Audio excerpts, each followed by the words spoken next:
India ने किस field में किस कंट्री को बीट नहीं किया।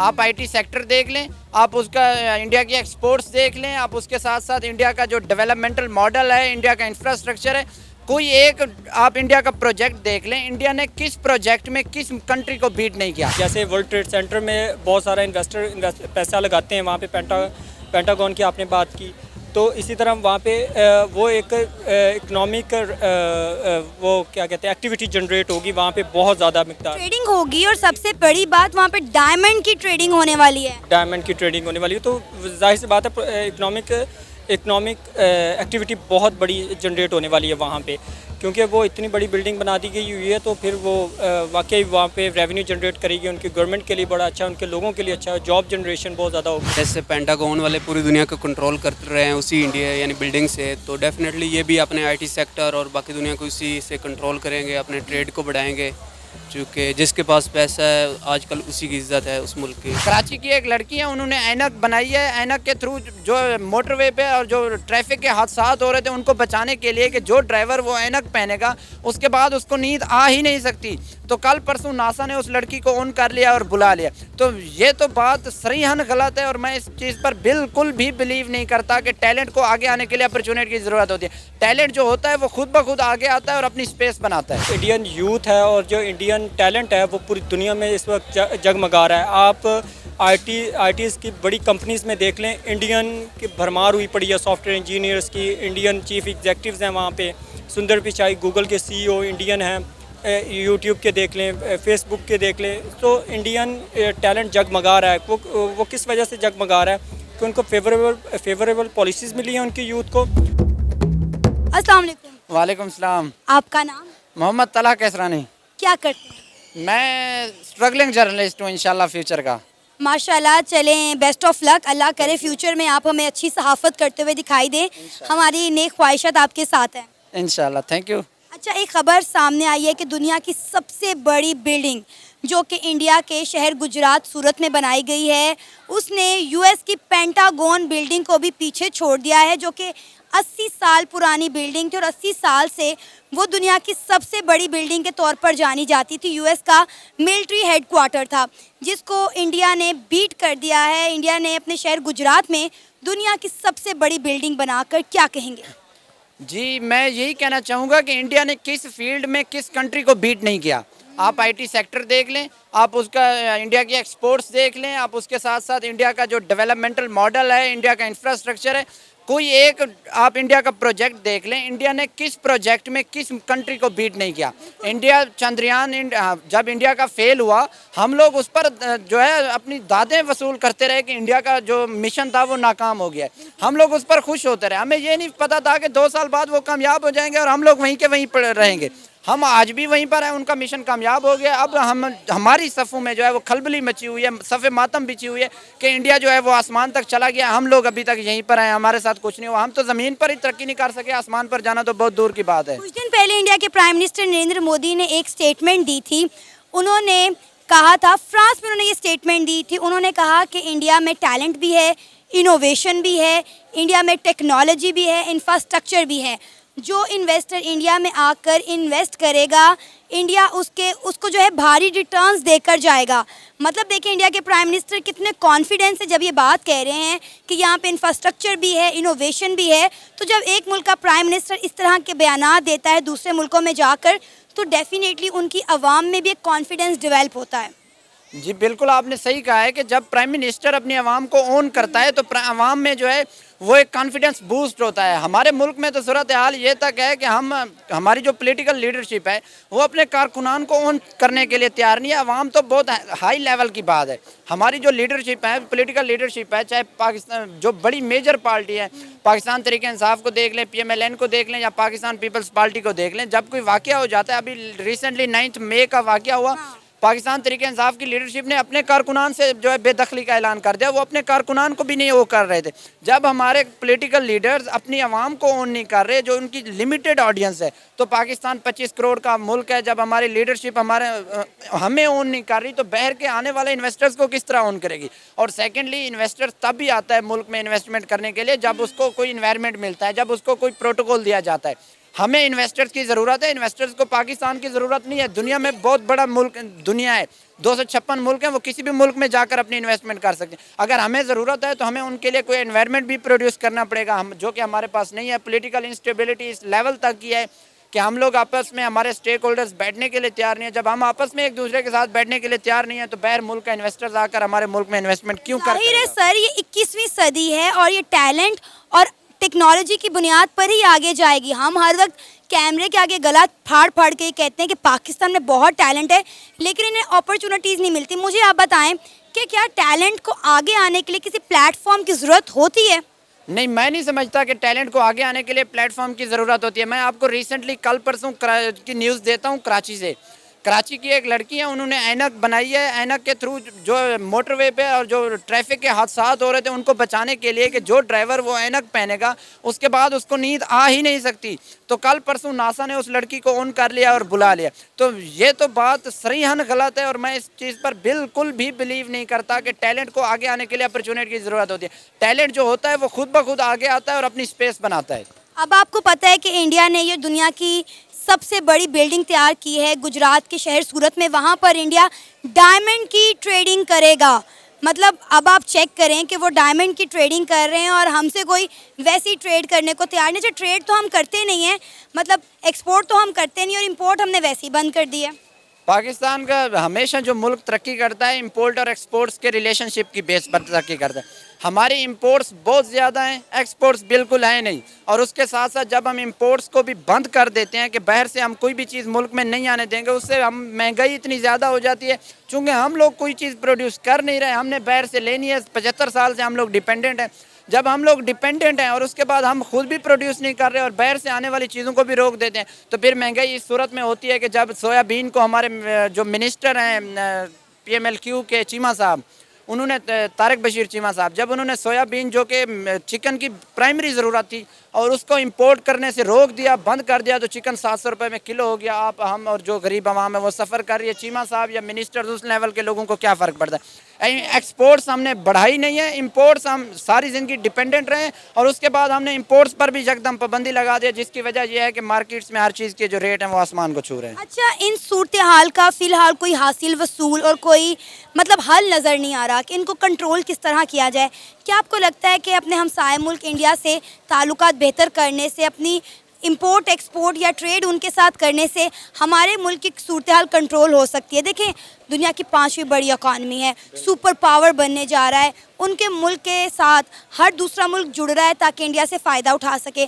तो हमारे सियासतदान इतनी उनकी मोटी अकल क्यों है, उन्हें ये बात समझ क्यों नहीं आ रही कि इंडिया के साथ हाथ मिलाने में हमारा फ़ायदा है? इंडिया को हमारी ज़रूरत नहीं भाई, हमें इंडिया की ज़रूरत है। बिल्कुल सही कह रहे हैं भाई, इंडिया को हमारी ज़रूरत नहीं है।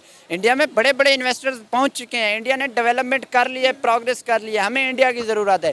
मैं ये उम्मीद करता हूं और ये मेरी रिक्वेस्ट भी होगी, अगर हमारे जो ताकतवर इदारे हैं या जो हमारे मुल्क के करता धरता हैं, अगर वो सुन रहे हैं, प्राइम मिनिस्टर साहब, चीफ मिनिस्टर साहब, मुल्क के इस्टेब्लिशमेंट, कि हमें भारत से ताल्लुकात बहाल करने चाहिए, वो हमारा अपना ज़ाती फ़ायदा है। मैं ये चाहूँगा कि पाकिस्तान और भारत के ताल्लुकात बेहतर हों। पाकिस्तान को आईटी के सेक्टर में भारत से सीखना चाहिए। कुछ जो मेडिसिन्स वहाँ से आती हैं और उसके साथ साथ काफ़ी सारी जो सब्जियाँ और फ्रूट हैं वो पाकिस्तान से भारत जाते हैं। दो तरफ़ा ताल्लुक़ अगर होता है हमारे अंदर और दो तरफ़ा तिजारत बहाल होती है तो इसमें पाकिस्तान का भी फ़ायदा है, इंडिया का भी फ़ायदा है। सर, आपका नाम? मेरा नाम अबू बकर। अबू बकर, क्या करते हैं? मैं कंप्यूटर साइंस का स्टूडेंट हूँ, अभी जॉब कर रहा हूँ। माशाल्लाह, ज़बरदस्त। अच्छा, आपको पता होगा कि इंडिया ने दुनिया की सबसे बड़ी बिल्डिंग बना दी है और यूएस की पेंटागन बिल्डिंग को भी पीछे छोड़ दिया है। क्या कहेंगे आप इस पर? देखें, इंडिया तो अभी सुपर पावर बनने की अपनी कदम बढ़ा रहा है, सुपर पावर बनने की कोशिश कर रहे हैं, क्योंकि उनकी आईटी एक्सपोर्ट्स और उनकी इकनॉमिक स्टेबिलिटी भी इतनी ज़्यादा है और हमसे ज़्यादा इंडिया हमसे 7 गुना बड़ा मुल्क है, 7 गुना बड़ी मईशत है उनकी। तो इसी वजह से वो आगे जा रहे हैं, क्योंकि उनके पास इकनॉमिक स्टेबिलिटी है। जब आपके पास इकनॉमिक स्टेबिलिटी आती है तब आपकी कंट्री ये इनिशिएटिव्स लेती है। सबसे पहले हमारी कंट्री में तो पॉलिटिकल स्टेबिलिटी नहीं है, लेकिन इंडिया में देखा जाए तो पॉलिटिकल स्टेबिलिटी इतनी ज़्यादा है कि 9 साल से एक ही गवर्नमेंट है, 2014 से वहाँ पे। और 2023 आ चुका है, एक ही गवर्नमेंट है, उनकी पॉलिसीज़ का एक वो कंटिन्यूस चल रहा है, कंटिन्यूसली वो पॉलिसीज़ बना रहे हैं और पॉलिसीज़ का फुकदान नहीं वहाँ पे नज़र आ रहा। और यहाँ पे जो पाकिस्तान में देखा जाए तो पाकिस्तान में पॉलिटिकल स्टेबिलिटी नहीं है, पॉलिटिकल स्टेबिलिटी ना होने की वजह से इकोनॉमिक स्टेबिलिटी नहीं है हमारी कंट्रीज़ में, तो इसी वजह से हम पीछे रह गए। और इंडिया तो अभी हमारी बात ही नहीं कर रहा, वो तो यूएस से कम्पीट करने की बात कर रहा है, तो वो वाकई यूएस से कम्पीट कर रहे हैं। अच्छा, इससे इंडिया की इकॉनमी को कितना बूस्ट मिलेगा?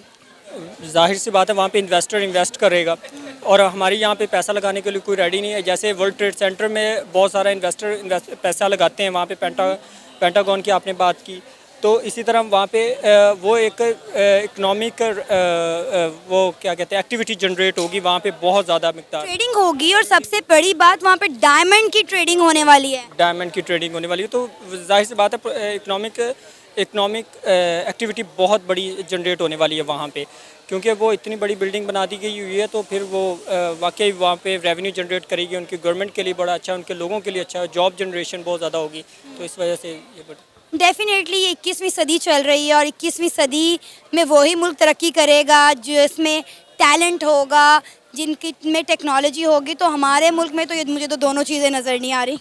जी हमारी अभी बात की जाए तो हम आईटी इंडस्ट्री में इंडिया का देखा जाए तो 160 बिलियन डॉलर्स की उनकी सिर्फ आईटी एक्सपोर्ट्स हैं, और हमारा देखें 110 बिलियन डॉलर्स हम पे सिर्फ कर्जा है, तो और उनका देखा जाए तो 160 बिलियन डॉलर्स की उनकी आईटी एक्सपोर्ट्स है। और आईटी एक्सपोर्ट्स कौन कर रहा है? उनकी सारी यूथ कर रही है, फ्रीलांसिंग के ज़रिए, जॉब्स के ज़रिए वो डॉलर लाने वाले बन रहे हैं, ना कि डॉलर भेजने वाले अपने मुल्क के अंदर। तो हम और हमारे मुल्क में तो यूथ को सपोर्ट ही नहीं किया जाता, यूथ का कोई फ्यूचर ही नहीं है। वही सबसे पहले तो हमारी जो पॉलिटिकल स्टेबिलिटी नहीं है, पॉलिसीज़ नहीं बनती यूथ के लिए। 3 साल एक गवर्नमेंट आई है, 3 साल कोई और होगी। हमारा अभी तक 3 मार्शाला लग चुके हैं हमारे मुल्क के अंदर, और हमारी जो वज़रा आज़म आते हैं उनको 5 साल पूरे नहीं करने दिया जाता। जब हमारी पॉलिसीज़ नहीं बनेगी, पॉलिटिकल स्टेबिलिटी नहीं होगी, तो इसी वजह से हमारी इकोनॉमिक स्टेबिलिटी भी नहीं होगी। तो ये एक लेट करता है कि पॉलिटिकल स्टेबिलिटी और होगी तो तभी आपकी इकोनॉमिक स्टेबिलिटी होगी, तभी पॉलिसीज़ बनेंगी, तभी यूथ आगे जाएगी, तभी सारा कुछ। अभी आप एक स्टूडेंट हैं और उसके अकॉर्डिंगली आपने जो बातें की हैं वो बड़ी मतलब काबिले फ़ख्र बात है। अच्छा लग रहा है कि सुन के हमारी यूथ इतनी सेंसिबल बातें करी। अगर आप और मैं ये बातें समझ सकते हैं तो हमारे सियासतदानों को ये बातें क्यों समझ नहीं आ रही कि हमारा नफ़ा किस में है और हमारा नुकसान किस में है? तो सियासतदानों को तो एक ही है ना कि वो कुर्सी के पीछे हैं, वो सारी चीज़ें कर रहे हैं, तो सियासतदानों को भी ऊपर से हिलाया जाता है, वो सारी चीज़ें होती हैं। बस मसला यहाँ पे आता है कि हमारी पॉलिटिकल स्टेबिलिटी ने जो मर्ज़ी आए, पॉलिटिकल स्टेबिलिटी होनी चाहिए। एक बंदे को 5 साल पूरे करने दिया जाए, फिर उसके बाद उसकी परफॉर्मेंस की बेस पे उसका इलेक्शन हो, जो भी होता है वो सारी चीज़ें हों। जब एक गवर्नमेंट पूरे 5 साल पूरे करेगी, आप देखेंगे पाकिस्तान फ्लरिश भी करेगा, पाकिस्तान की यूथ भी फ्लरिश करेगी, पाकिस्तान की इकॉनमी भी फ्लरिश करेगी। अभी आपने बोला कि इंडिया ने जो इतनी बड़ी बिल्डिंग बनाई है, दुनिया की सबसे बड़ी बिल्डिंग, तो डेफिनेटली वो बहुत ज़्यादा रेवेन्यू जनरेट करेगी, इंडिया की इकॉनमी को भी बूस्ट मिलेगा। आपको पता है इंडिया के प्राइम मिनिस्टर नरेंद्र मोदी अभी कुछ दिन पहले डिफरेंट कंट्रीज़ के दौरों पे थे। पहले वो यूएस गए, तुर्की गए, फ्रांस गए, और यहाँ तक कि उन्होंने जब दुबई भी होकर आए हैं तो उन्होंने एक बात की। उन्होंने कहा कि इंडिया में इनोवेशन है, इंडिया में टैलेंट है, इंडिया में टेक्नोलॉजी है, यहाँ पर जो है इन्वेस्टर के लिए फेवरेबल पॉलिसीज़ हैं, यहाँ पर इन्वेस्ट किया आपका एक एक पैसा आपको बड़े रिटर्न्स देकर जाएगा। देखें ऑलरेडी उनके मुल्क में बहुत ज़्यादा इन्वेस्टर है, उसके बावजूद भी इंडिया के प्राइम मिनिस्टर नरेंद्र मोदी खींच कर मज़ीद इन्वेस्टर अपने मुल्क में ला रहे हैं। कभी आपने देखा हो कि हमारे सियासतदानों ने इस तरह से कोई स्ट्रगल की हो इस मुल्क के लिए?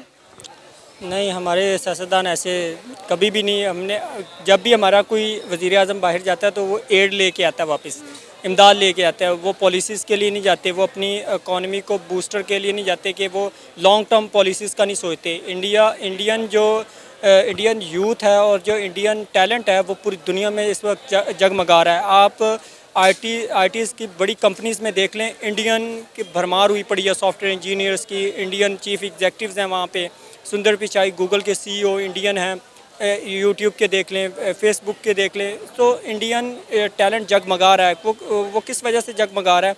कि उनको फेवरेबल पॉलिसीज़ मिली हैं उनकी यूथ को, और हमारे यहाँ पे यूथ को फेवरेबल पॉलिसीज़ नहीं मिली, जिसकी वजह से हमारी यूथ यहाँ पे बहुत ज़्यादा पीछे रह गई है। हम साउथ एशिया में भी बहुत ज़्यादा पीछे रह गए हैं। साउथ एशिया में बहुत सारी कंट्री से हम पीछे रह गए हैं। इंडिया तो हमसे बहुत आगे चला गया। आने वाले कुछ सालों में आप पाकिस्तान का फ्यूचर क्या देख रहे हैं? क्या लगता है पाकिस्तान के हालात मज़ीद ख़राब होंगे या शायद बेहतरी की तरफ चले जाएं? बेहतरी की तभी उम्मीद की जा सकती है जब पॉलिटिकल स्टेबिलिटी हो जाएगी। तब जब 5 साल या 10 साल एक गवर्नमेंट को यहाँ पे लगाने दिया जाएगा, 2-3 टर्न और हमारे यहाँ पे पूरे हों एक गवर्नमेंट के, वो एक ही गवर्नमेंट रहे, वो पॉलिसीज़ बनाए, वो यूथ के लिए काम करे। और हमारा अभी ट्रेड डेफिसिट $40 बिलियन का चल रहा है। $70 बिलियन की हमारी इंपोर्ट कर रहे हैं हम, $30 बिलियन की एक्सपोर्ट कर रहे हैं। $40 बिलियन का गैप आ रहा है, हमारा ट्रेड डेफिसिट आ रहा है। वो इसी वजह से होगा जब हम डॉलर लाने वाले बनेंगे अपनी कंट्री में। और हमारे हालात तभी बेहतर हो सकते हैं जब हम डॉलर लाने वाले बने, ना कि डॉलर भेजने वाले बने। और डॉलर जब हम अपनी कंट्री के अंदर लेके आएंगे, हमारी इकॉनमी को बूस्ट मिलेगा। वो किस तरह होगा कि हम आईटी की इंडस्ट्री पे काम करें और स्किल इन्हांसमेंट पे काम करें, स्किल डेवलपमेंट पे काम करें। वो हमारी यूथ को सोचना होगा, क्योंकि पाकिस्तान के पास बहुत बड़ी यूथ है। तो वो अगर ये सोच लेते हैं, पाकिस्तान की यूथ अगर ये तहैया कर लेती है कि हमने स्किल डेवलपमेंट पे काम करना है और मुल्क के अंदर डॉलर लाने वाले बनना है, तो हम यकीनन हम इंशाल्लाह कामयाब हो जाएंगे और पाकिस्तान फ्लरिश करेगा, पाकिस्तान की इकॉनमी फ्लरिश करेगी। आपका नाम? अब्दुर्रहमान। अब्दुर्रहमान क्या करते हैं? मैं CFA कर रहा हूँ। ज़बरदस्त। अच्छा, आपको शायद ये खबर पता चली हो कि दुनिया की सबसे बड़ी बिल्डिंग जो है वो इंडिया ने बना ली है और US की पेंटागन को जो है बीट कर दिया है। क्या कहेंगे आप इस खबर पर? जी, इंडिया बहुत ज़्यादा तरक्की कर रहा है, हमसे तो बहुत ज़्यादा आगे है। पेंटागन उनकी पहले ही बहुत ज़्यादा, यानी कि अमेरिका की एक बहुत पूरी दुनिया को वहाँ से कंट्रोल करते हैं। अगर उससे बड़ी बना लिया तो क्या बात है। उन्होंने सिर्फ बिल्डिंग बनाई है, अभी अंदर क्या होगा ये तो बात की बात है, लेकिन अभी पता चला है कि इंडिया वहाँ से डायमंड की ट्रेड करेगा। तो जैसे पेंटागन वाले पूरी दुनिया को कंट्रोल कर रहे हैं उसी इंडिया यानी बिल्डिंग से, तो डेफिनेटली ये भी अपने IT सेक्टर और बाकी दुनिया को उसी से कंट्रोल करेंगे, अपने ट्रेड को बढ़ाएंगे। क्योंकि जिसके पास पैसा है आजकल उसी की इज्जत है उस मुल्क की। तो इंडिया बहुत ज़्यादा आगे जा रहा है। और ऑलरेडी इंडिया IT की बात करें या ट्रेड की बात करें तो ऑलमोस्ट हर कंट्री के साथ उनकी ट्रेड भी चल रही है और उनके IT के निज़ाम ने देख लिया उनकी इकॉनमी को कितना बूस्ट दिलवाया। जी बिल्कुल, IT में तो वो तकरीबन 10, 15, 20 साल से पहले हमसे बहुत ज़्यादा आगे हैं। उनके गूगल के CEO, हर चीज़ वो उनका, वो मेरे ख्याल में जैसे उधर यूरोप वाली साइड पे बनी हुई है बिल्डिंग, उसका क्या IT का मेरे ख्याल IT पार्क आई थिंक ऐसा ही है सिस्टम।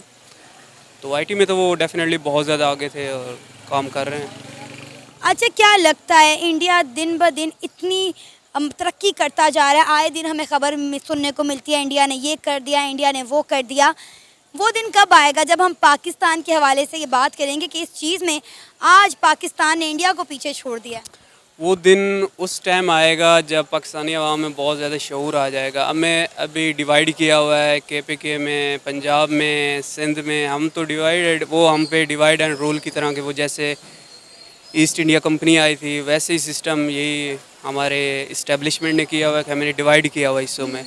हम यूनिटी यानी कि एज ए कौम, एज ए नेशन हम मुतहद नहीं है। वही ना, हमने दूसरे किसी से क्या लड़ना है, हम तो आपस में ही लड़ लड़ के मर रहे हैं। पाकिस्तान को उन्होंने 5 धड़ों में बांट कर रख दिया है, हर सूबे में अलग से प्रोटेस्ट हो रहे हैं। कोई भी इस मुल्क की डेवलपमेंट या तरक्की को लेकर बात नहीं करता।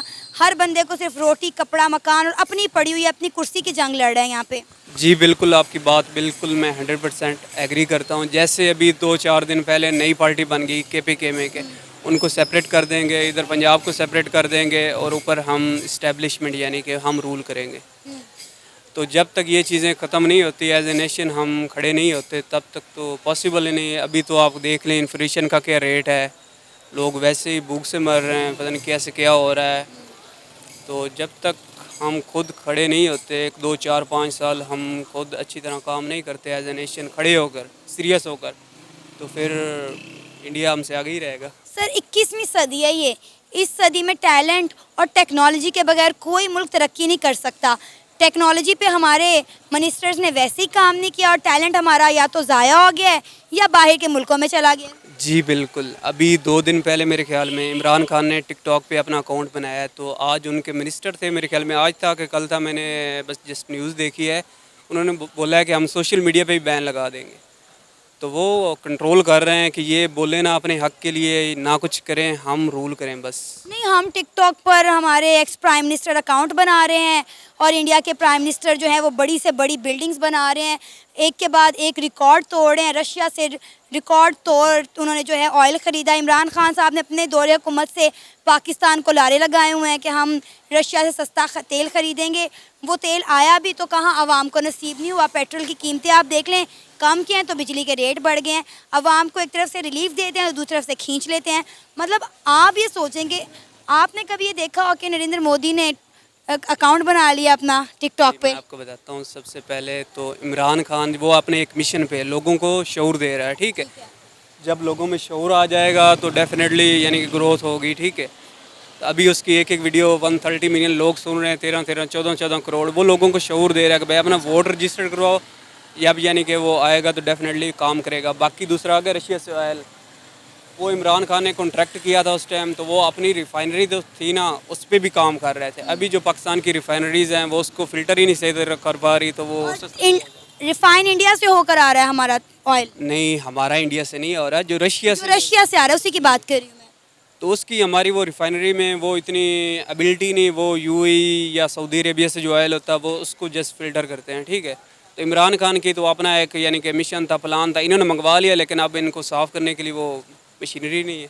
अच्छा, हम इंडिया से ऑयल साफ़ करवा सकते हैं तो हम डायरेक्ट बॉर्डर खोल के इंडिया के साथ ट्रेड क्यों नहीं शुरू कर देते? मैंने ये नहीं बोला कि हम इंडिया से ऑयल साफ़ करवा सकते हैं। मैं तकरीबन 3 to 4 डिकेड्स हो चुके हैं, पाकिस्तान ने नई रिफाइनरीज नहीं लगाई, पुरानी लगी हैं, वो चेंज करनी चाहिए, ठीक है। और मैं इस हक़ में हूँ कि हमारे ना ये पंजाब वाला बॉर्डर ओपन होना चाहिए। हमारा कल्चर से, मैं लोग से, मैं इवन के हम काम कर रहे हैं, मेरे तो क्लाइंट्स भी उधर काफ़ी हैं। ये था हमारा आज का प्रोग्राम। आपने जानी पाकिस्तानी अवाम की राय। उम्मीद है आपको आज का हमारा ये प्रोग्राम और पाकिस्तानी अवाम की राय पसंद आई होगी। आप भी अपनी राय का इजहार कर सकते हैं नीचे दिए गए कमेंट सेक्शन में। इसी के साथ हमें इजाज़त दें, पर जाने से पहले हमारे चैनल को सब्सक्राइब करें, वीडियो को लाइक करें और शेयर करें। अल्लाह हाफिज़।